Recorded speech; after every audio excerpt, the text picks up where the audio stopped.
오늘 이 시간 우리 마태복음 25장 1절에서부터 13절까지 있는 말씀 가운데 마지막 여기 13절에 있는 말씀을 보니까 그런즉 깨어 있으라 너희는 그날과 그때를 알지 못하느니라 그랬습니다.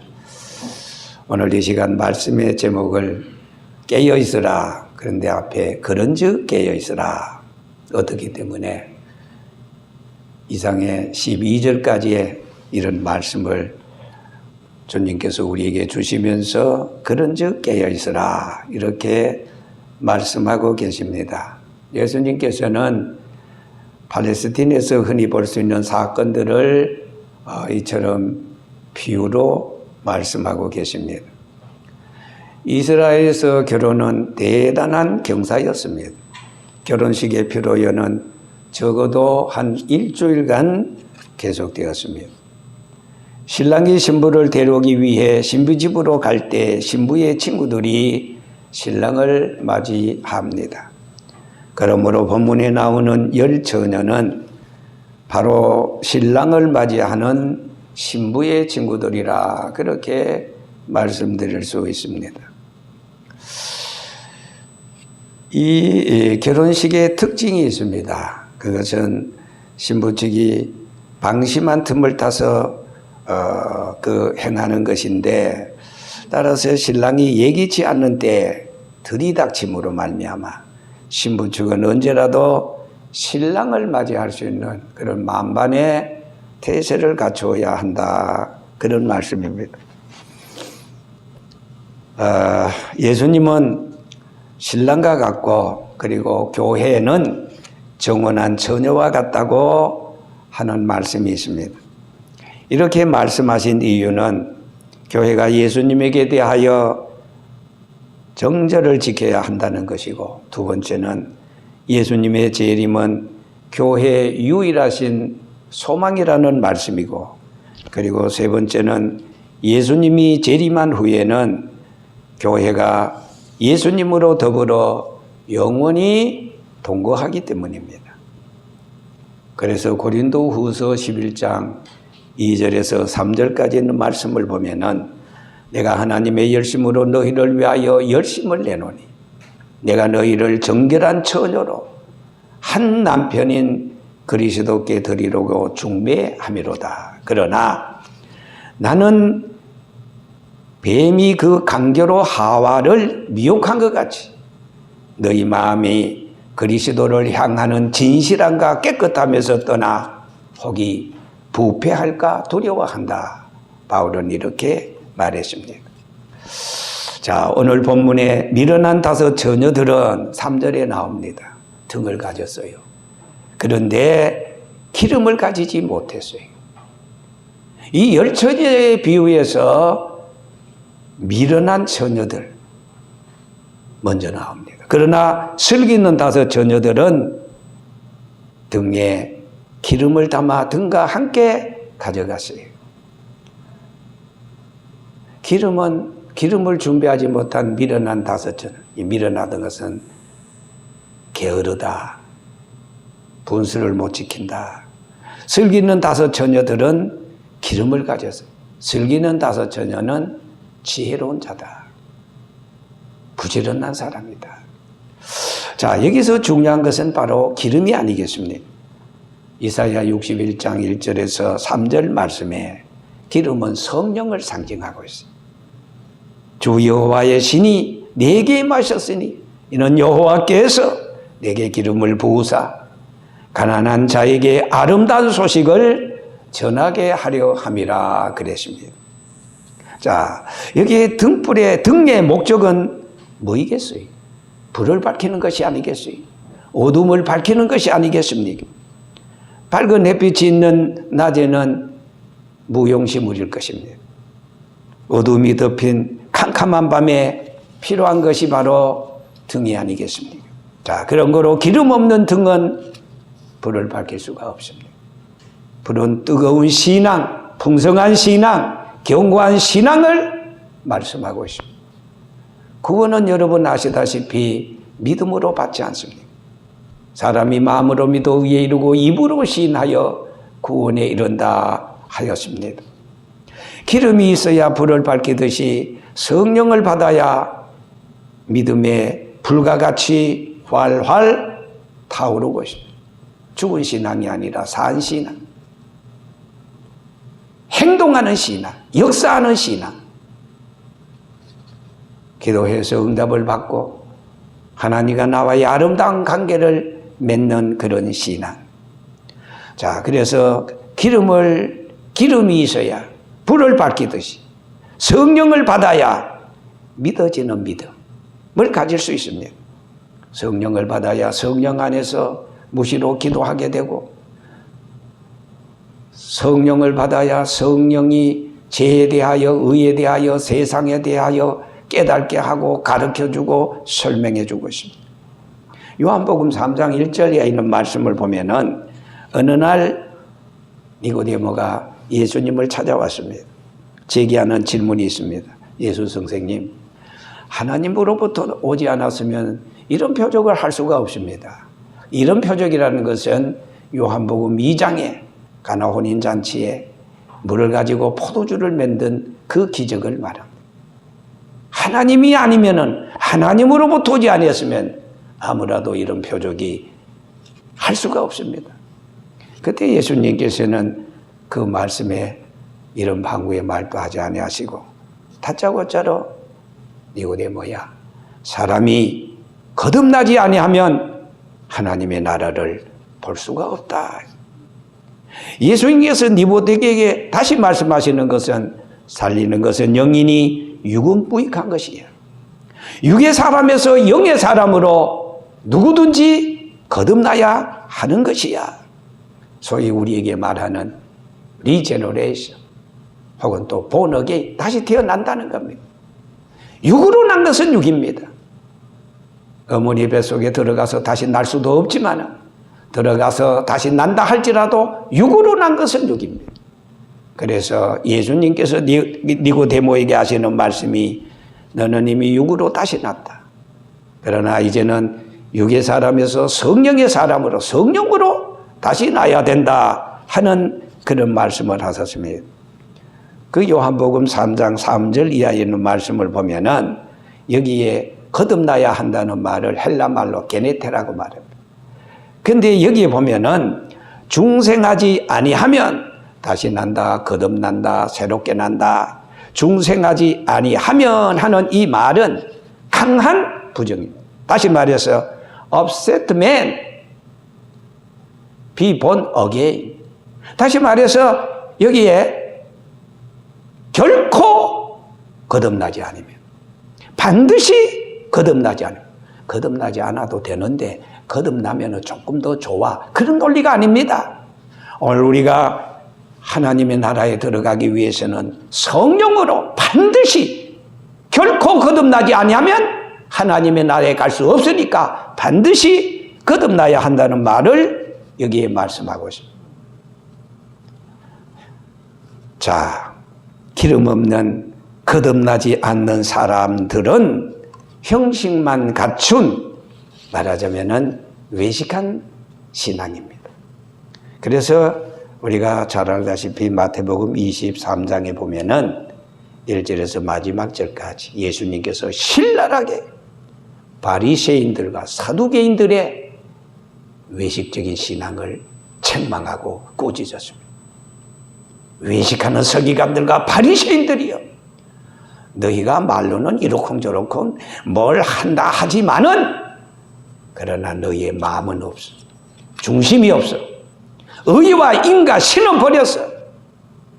형식적인 신앙을 예수님께서는 아주 신랄하게 비판했습니다. 외식하는 자들은 구색만 갖춘 자들이기 때문입니다. 겉만 번드름합니다. 그럴듯합니다. 근데 그 속에 기쁨이 없어요. 평안이 없어요. 주님이 계시지 않기 때문입니다. 성령의 역사가 없기 때문입니다. 이런 사람들은 목적이 없어요. 그저 억지로 마지못해 체면에 못 이겨서 그냥 신앙생활을 하는 척 하는 겁니다. 여러분, 우리 신앙생활은 하는 척 해서는 안 됩니다.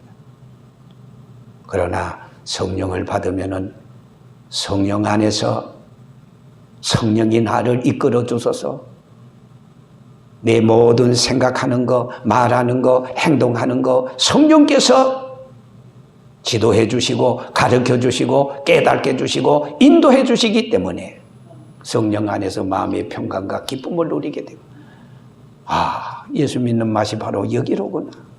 나 예수 믿기 전에는 이런 거 몰랐는데, 이야, 내가 예수를 믿고 성령을 받고 나니 슬픔 많은 이 세상도 천국으로 변하여지는구나. 아픔이 기쁨이 되는구나. 실패가 성공이 되는구나. 땅이 하늘이 되는구나. 이런 개인적인 경험적인 신앙의 체험을 말하기도 합니다. 자, 오늘 열 처녀의 비유에서 엄숙한 사실 세 가지를 우리는 기억해야 됩니다. 여기에 주님이 재림하실 때, 여기에 주님의 재림이 알지 못하는 시간에, 다시 말해서 열 처녀의 비유에서 여기에 신랑은 주님을 말하지 않습니다. 어느 날에 오실지 몰라요. 그러니까 항상 깨어 있어야 돼요. 오늘 여기 제목 말씀처럼 그런즉 깨어 있으라. 아무 날 아무 시에 온다고 우리의 예고했으면 몰라도, 그러나 성경에 보니까 예고하지 않았어요. 도적과 같이 오실다. 만약에 도적이 어느 경점에 올 줄 알았으면 그 집을 뚫지 못하도록 불을 켜놓든지 사전에 준비해서 무슨 대문 소리가 나면은 도둑이 하면서 소리를 치면서 도둑을 물리칠 수 있었을 것입니다. 여기에 도둑같이 오신다는 것은 알지 못하는 시간에 어느 시간에 올는지 몰라요. 여러분, 도둑이 주인한테 전화해가지고 나 몇 시에 그 집에 들어갑니다. 이런 도둑이 어디 있어요? 밤일런지, 요즘은 낮도둑도 많아요. 낮일런지 11시 혹은 새벽에 올런지 모른다, 이 말씀인 것입니다.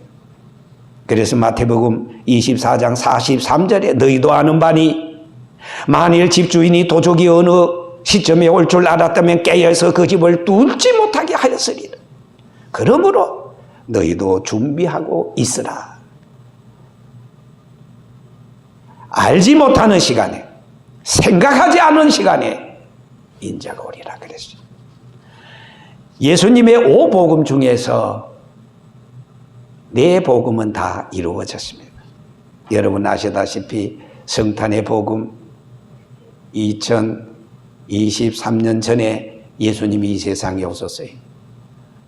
거기 보니까 마태복음 1장 18절 이하에 보라, 처녀가 잉태하여 아들을 낳으리니 그 이름을 임마누엘이라 하리라.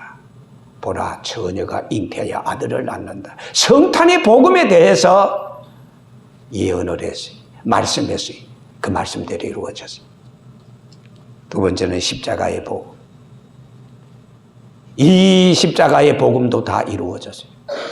이게 왜 제가 복음이라 그런 것은, 우리가 여러분 마태복음, 마가복음, 누가복음, 요한복음, 사복음입니다. 복음이라는 것은 유앙겔리온, 기쁜 소식, 우리 말 빅뉴스다 이 말이에요. 복복자에다 소리음자, 복된 음성. 여러분, 예수님이 이 세상에 오신 것이 우리 죄인들을 위해서 하나님 자신이 육신을 입으시고 이 세상에 오신 것이 복음이 아니고 무엇이겠습니까? 빅뉴스가 아니고 무엇이겠습니까? 높고 높은 보좌 위에서 낮고 천한 인간 세상 나위하여 주님이 오셨다면 이거야말로 얼마나 우리에게 기쁜 소식이요, 소망이요, 그리고 희망이겠습니까? 세 번째, 예수님은 죽으신 지 3일 만에 부활하셨습니다. 마태복음 28장 7절에 있는 말씀을 보면 안식 후 첫날 막달라 마리아와 여인들이 무덤을 찾아갔어요. 무덤 문이 열렸어요. 예수의 시체가 없었어요.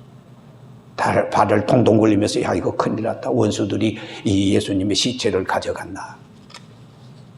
그런데 하나님께서는 지진을 통해서 돌을 궁굴러 내시고, 그리고 예수님이 무덤에서 벌써 부활해서 갈릴리로 가셨다. 누가? 천사 가르쳐 줬어요. 너희보다 먼저 예수님은 3일 만에 무덤 속에 있다가 그리고 다시 부활해서 갈릴리로 가셨다. 그렇게 말씀했어요. 자, 그리고 네 번째 승천의 복음입니다. 여러분 잘 아시다시피 사도행전 1장 그리고 10절 11절을 보세요. 여기에 예수님께서 갈릴리 오며 성도가 구름대같이 모이는 가운데, 그리고 마지막에 이제 하늘나라로 승천하게 됩니다.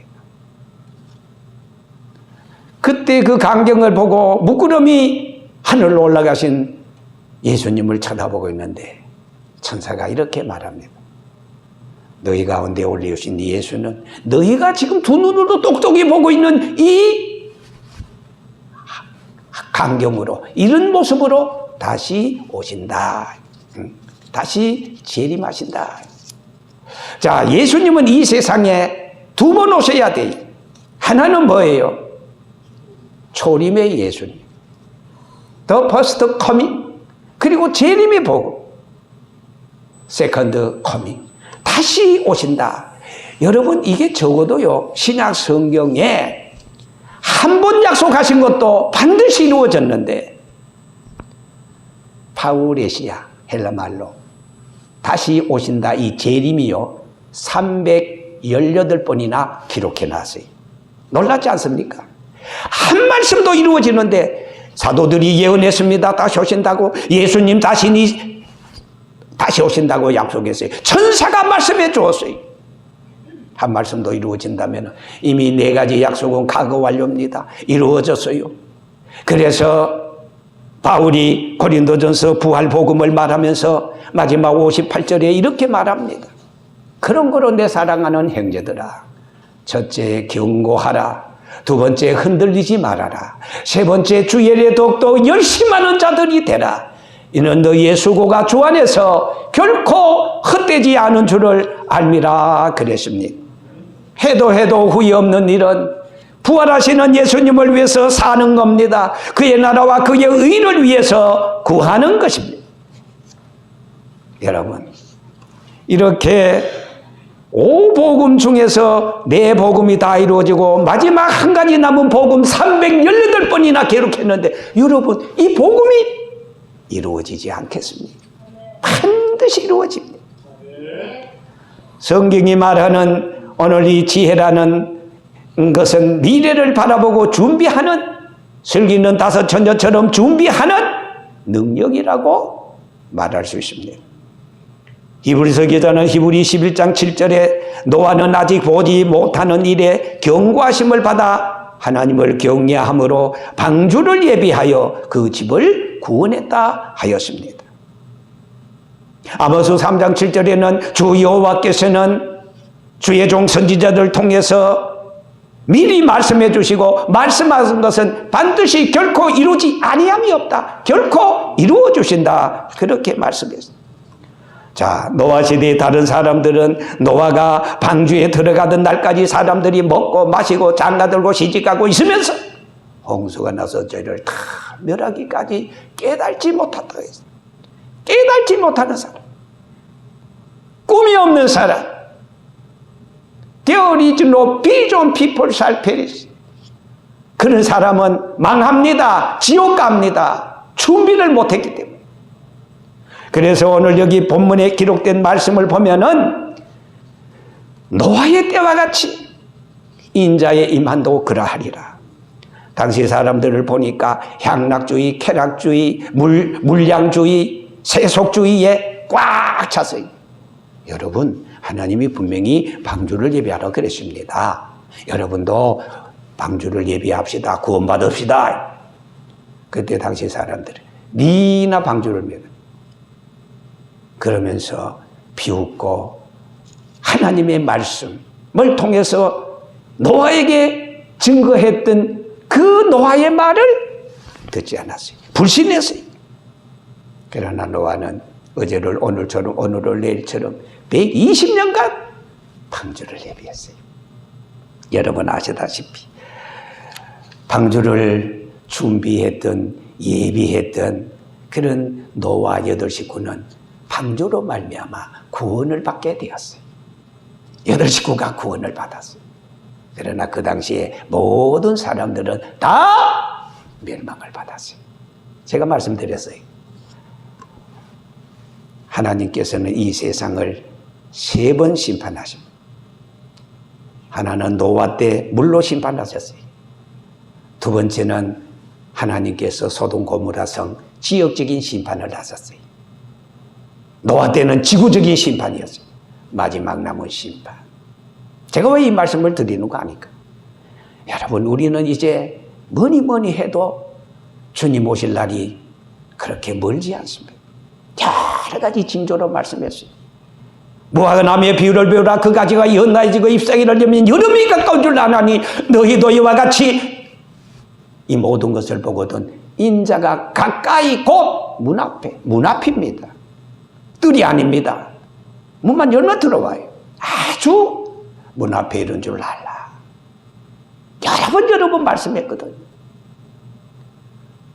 저는 생각합니다. 아마 못 잡아도 100년 안에, 200년 안에는 올 거다. 아니, 제가 넉넉 잡아서 그렇게 말씀했는데 몰라요. 왜? 그날과 그때는 아무도 모른다고 그랬으니까 그걸 비밀에 붙여놨어요. 왜? 그 날짜를 아무 날 아버지 온다고 그랬으면은 이 세상의 역사가 다 그 안에 깨어져 버리고 맙니다. 그래서 하나님께서는 한 생명이라도 더 구원하려고 비밀에 붙여놓은 거예요. 개인의 죽는 날짜를 모르게 비밀에 붙였어요. 내일 죽을 사람이 오늘 몰라서 내일을 사는 겁니다. 역사의 내일을 몰라요. 잠언서 27장 1절. 너희는 내일 일을 자랑하지 말아라. 오늘 건세 있다고, 명예 있다고, 물질이 있다고, 호주머니에 돈 몇 푼 들었다고 까불지 마! 그 돈이 어느 순간에 없어지고 그 돈 써보지 못하고 어떤 사람은 아침 잘 먹고 학교 가다가 교통사고 나서 그거 누가 알아요? 모릅니다. 역사의 내일을 몰라요. 주님이 언제 어느 때 이 세상에 오실 재림의 날짜를 몰라요. 그렇기 때문에 우리는 깨어서 준비해야 된다. 누구처럼? 슬기 있는 5 처녀처럼. 노아는 아들 셋과 더불어 천지가 없어져도 하나님이 자기에게 주신 말씀은 반드시 이루어진다는 사실을 믿었어요. 그래서 준비했어요. 그래서 구원받았어요. 그러나 당시에 모든 사람들은 다 멸망을 받고 말았습니다. 자, 노아는 미래를 위해 방주를 짓는 수고를 감당했어요. 노아 당시 사람들은 오늘을 사는 동안 노아는 미래를 사는 사람이었어요. 성경에 나오는 위대한 사람들은 모두 미래를 살았어요. 아브라함은 너로 큰 민족을 이루며 내 이름을 창대케 하리라 하시는 하나님의 약속을 믿고 이 소망을 따라서 정들었던 갈대아 우르를 미련 없이 떠났어요. 하나님이 지시해 주시는 약속의 땅을 향해서 나그네 길을 걸었습니다. 요셉은 하나님께서 그에게 보여주시는 꿈을 꾸면서 오랜 힘들고 고달픈 노예 생활의 고난을 견디어 내지 않았습니다. 이들은 모두 지혜로운 사람들, 미련한 5 처녀와 같은 사람들, 미래를 준비하며 사는 사람들이었습니다. 그러므로 우리는 그날을 기다려야 합니다. 우리 만인간의 제 문제를 해결하기 위해서 2023년 전에 인간의 모습으로 오셨던 초림의 예수님은 약속하신 대로 세상 끝날 재림의 예수님으로 다시 오실 것이니 우리는 신부의 자격으로 자지 말고 졸지 말고 취하지 말고 빠지지 말고 깨어서 근신하고 깨어서 기도하고 깨어서 준비하고 깨어서 낮에나 밤에나 눈물 머금고 내 주님 오시기만 기다립니다. 고대합니다. 소록도에서 석양을 바라보면서 주님을 기다렸던 손양원 목사님처럼 우리는 늘 준비하며 기도해야 합니다. 자, 오늘 결론입니다. 어떻게 해야 될까요? 앞서서 제가 다 말씀드렸어요. 마태복음 24장 40. 그러므로 깨어있으라. 어느 날에 너희 주가 임할는지 알지 못한다. 베드로전서 5장 8절에는 근신하라 깨어라. 너희 대적마귀가 삼킬 자를. 우리요 깨어있지 않으면요 신앙에 정말 신앙으로 하지 않으면요 요 굶주린 사자는요 지 새끼만 가도 그냥 날래게 그냥 덤벼듭니다. 우는 사자같이 배가 고프가 울어요. 삼킬 자로 두루 차는 거예요. 여기 갔다 저기 갔다 사방팔방으로. 그래서 깨어있으라 하지 않았습니까? 로마서 13장 11절은 이렇게 말합니다. 또한 너희가 이 시기를 알거니와 자다가 깰 때가 벌써 되었다 그랬어요. 이는 너희의 구원이 가까웠다 그랬어요. 밤이 깊고 낮이 가까웠으니 어둠의 일을 벗고 빛의 갑옷을 입으라고 말씀하고 있습니다.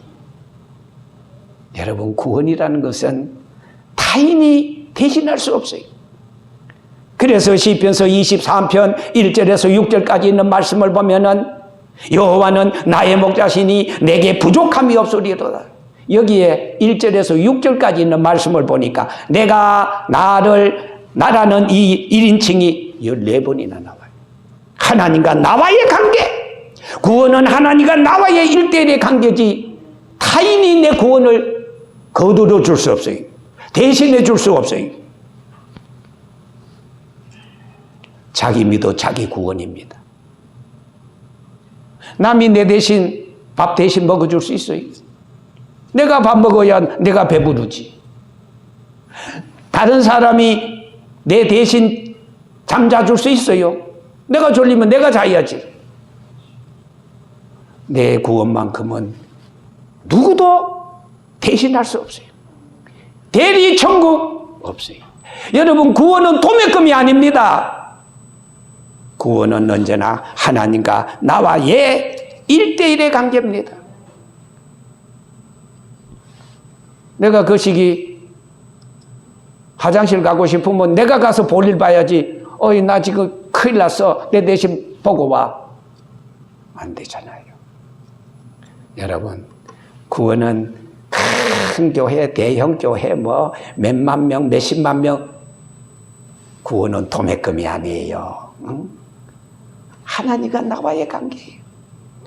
어떤 의미에서 오히려 약한 교회, 그런 교회는 내가 하나님을 더 찾을 수 있고 더 교회 와서 일거리를 찾아서 할 수 있어서 그것이 천국에 가서 구원받은 사람의 상급이 되고 칭찬이 되고 예수의 좋은 흔적이 되어서 면류관이 될 수 있을지언정 큰 교회 가서 뒤에 척하고 형식만 갖추고 나 오늘 교회 갔다 와서 하나님 말씀 목사님 무슨 설교를 했냐?